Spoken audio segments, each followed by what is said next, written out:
गव्हाच्या पिठाचे मऊ लुसलुशीत उकडीचे मोदक. त्यासाठी गव्हाचं पीठ, बारीक रवा, मीठ आणि तूप घातलं. आता हे तूप या पिठाला चांगलं चोळून लावलं. आता थोडं थोडं पाणी घालायचं आणि याला घट्ट तिंबायचं, पातळ करायचं नाही. 15 मिनिटं भिजू देऊ.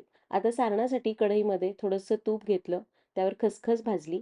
मग ओल्या नारळाचा चव आणि चिरलेला गूळ घालून 4-5 मिनिटं मध्यम आचेवर परतलं.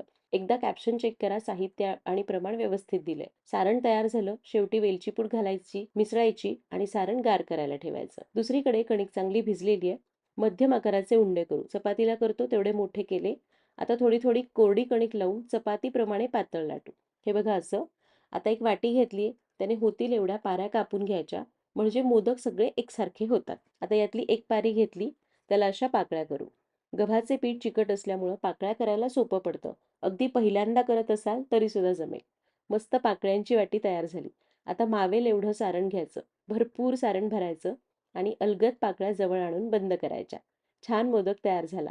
आता तयार मोदक तेल लावलेल्या चाळणीवर ठेवायचे आणि 15 मिनिटं वाफवून घ्यायचे. मस्त गरमागरम गव्हाच्या उकडीचे मऊसूत मोदक तयार झाले.